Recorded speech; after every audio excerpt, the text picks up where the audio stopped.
बिस्मिल्लाहिर्रहमानिर्रहीम। अस्सलाम वालेकुम नाज़रीन, आज मैं बात कर रहा हूँ दालचीनी पे। जी हाँ, आप इसको रोज़मर्रा की रूटीन में अपने खाने को मज़ेदार बनाने के लिए इस्तेमाल करते हैं, लेकिन आपको जान के ये हैरानी होगी कि इसके आपकी सेहत पे भी बहुत अच्छे असरात हैं।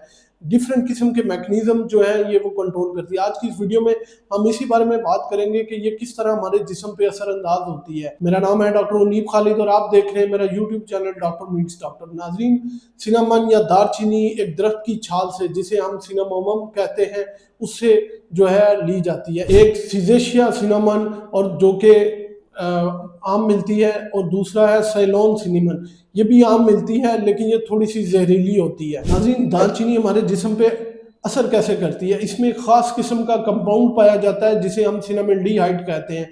ये हमारे लुबलुए के असर करके हमारी जो इंसुलिन की हसासियत है उसको बढ़ा देती है और इंसुलिन रेजिस्टेंस को ख़त्म करती है। इसके अलावा ये शुगर को सेल में जो है वो भेज देती है, जिसकी वजह से आपकी ब्लड शुगर लेवल जो है वो मेंटेन हो जाता है। इसके अलावा हमारे जितने इन्फ्लामेटरी, प्रो इन्फ्लामेटरी जितने भी मैकेनिज्म हैं, जैसे ट्यूमर नेक्रोसिस फैक्टर, इंटरल्यूकन 6 और इसके अलावा टीएनएफ अल्फा, ये जितने भी हैं ये इनको कंट्रोल करती है और एक सर्ज बिल्कुल नहीं होने देती।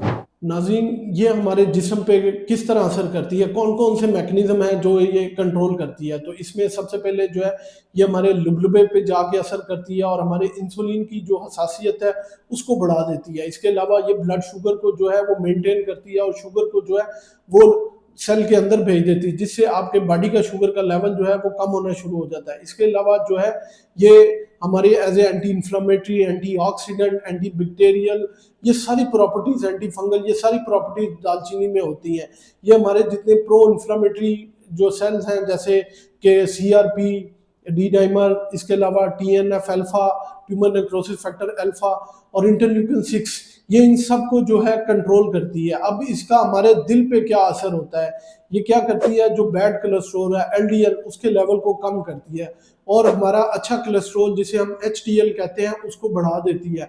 ये हमारे ब्लड प्रेशर को स्टेबल करती है और उसको बढ़ने नहीं देती। इसके अलावा ये दिन की नालियों में जो इन्फ्लामेशन है उसको कंट्रोल करती है और जो खून की रवानी है उसको एक प्रोसेस के साथ कंटिन्यूस रखती है, जिसकी वजह से जो उसमें रुकावट नहीं होती और आपका दिल जो है वो ठीक तरह से धड़कता है, आपका ब्लड प्रेशर ज़्यादा नहीं होता, खून की नालियों में प्लेक्स नहीं जमते और जो है रुकावट नहीं आती।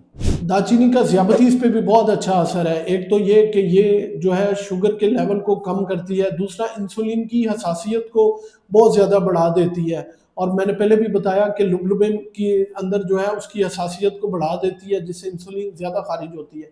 इसके अलावा आप देखें, जो लोग दालचीनी का रेगुलर इस्तेमाल करते हैं उनकी HbA1c में रिडक्शन बहुत तेज़ी से आती है, जिसकी इसको इस्तेमाल करने का तरीका ये है कि आधा कप जो है पानी के अंदर आधा चम्मच दालचीनी का और हल्का सा लेमन डाल के आप उसको डेली सुबह इस्तेमाल करें। दालचीनी का दिमागी सेहत पे भी बहुत अच्छा असर होता है। ये हमारी याददाश्त को बेहतर करती है। इसके अलावा जितने पार्किंसनिज्म और अल्जाइमर डिजीज़ के पेशेंट हैं उनमें भी ये जो है ये झटके कंट्रोल करती है और उनकी मेमोरी को बहुत अच्छा बना देती है। इसके अलावा ब्रेन फॉग से जो है बचाती है और हमारे कॉग्निटिव फंक्शन और कंसंट्रेशन करने की सलाहियत को बहुत बेहतर कर देती है। दालचीनी का हमारे जो है वो कुव्वत मुदाफ़ियत पे भी बहुत अच्छा असर होता है। ये as a antibacterial, antifungal और जितने एंटी इन्फ्लामेटरी जो हैं ये बहुत अच्छा असर करती है। हमारे मुंह में जितने जरासीम हैं जब हम इसको पीते हैं तो वो सारे मर जाते हैं। इसके अलावा जब आपका इम्यून सिस्टम कमज़ोर होता है और कुव्वत मुदाफ़ियत जो है, आपके मैक्रोफेजेस या न्यूट्रोफिल्स जो लड़ने की सलाहियत कम हो जाती है,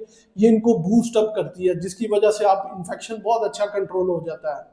दालचीनी से आपका वज़न बहुत अच्छा कंट्रोल में आ जाता है। ये क्या करती है, ये हमारे मेटाबॉलिज्म को बढ़ा देती है, इसके अलावा भूख को कम कर देती है और हमारे जितने भी डाइजेस्टिव एंजाइम्स हैं उनको एक्टिवेट कर देती है और खाना बहुत जल्दी से हज़म हो जाता है। इसके अलावा इसके मैदे पे बहुत अच्छे असरात हैं। ये गैस, अफारा, कब्ज़ उनको ख़त्म करती है, ख़ुसूसन आईबीएस के पेशेंट में जिनको फंक्शनल डिस्पेप्सिया होता है, ये उनमें बहुत अच्छा इसका असर है। दालचीनी का कैंसर के असरात पे बहुत अच्छा जो है असर है। इसमें मौजूद जो सिनामिल्डिहाइड कंपाउंड है वो खुलियों की अपोप्टोसिस यानी खुदकुशी, उनको खुद से खुद को ख़त्म करना जो है वो बढ़ा देता है, जिसकी वजह से ये ब्रेस्ट ल्यूकीमिया और ओरल कैंसर में इसका बहुत अच्छा असर है और ये खुलियात की तकसीम को रोकता है। इसके अलावा इसका हमारी जिल्द पे बहुत अच्छा असर है। ये एज ए एंटी फंगल जो है इसके एक्नी ख़त्म करता है और जिस्म से फंगल इन्फेक्शन को कंट्रोल करता है। आपकी बालों की सेहत बहुत अच्छी होना शुरू हो जाती है और उनके फॉलिकल्स जो है वो कमज़ोर नहीं होते। इसके अलावा जिल्द में चमकदार और झुर्रियाँ जो है वो ख़त्म होना शुरू हो जाती है। नाज़रीन, दालचीनी इस्तेमाल करते वक़्त आपने कुछ जो है वो एहतियात भी करनी है, क्योंकि जो इसकी इकसाम सिजेशिया है उसमें कुमारिन नामी एक कंपाउंड पाया जाता है जो कि हमारे जिगर को नुकसान पहुंचाता है। इसलिए आपने इसकी ज़्यादा मिकदार नहीं इस्तेमाल करनी। डेली जो है आधा चम्मच बहुत ज़्यादा है। इसके अलावा जो है खून पतला होने के चांसेस काफ़ी ज़्यादा होते हैं। इसके अलावा हामला ख़वातीन या वो ख़वातीन जो बच्चों को दूध पिलाती हैं और इसके अलावा छोटे बच्चे जो हैं वो इसको बिल्कुल ना इस्तेमाल करें। तो नाज़रीन, आज की इस डिस्कशन से आपने ये हासिल किया कि दालचीनी जो है खाली जायका नहीं देती, ये कुदरत का एक अनमोल तोहफ़ा है जिसे इस्तेमाल करके आप अपनी जिल्द को, अपने दिल की सेहत को, अपने ब्लड प्रेशर को, अपनी शुगर को, अपने बालों को और अपने मैदे को बिल्कुल ठीक कर सकते हैं, लेकिन थोड़ी एहतियात के साथ। उम्मीद है ये मालूमात आप लोगों के लिए बहुत फ़ायदेमंद साबित होगी। अपना और अपने प्यारों का बहुत सा ख्याल रखिएगा, दुआओं में याद रखिएगा।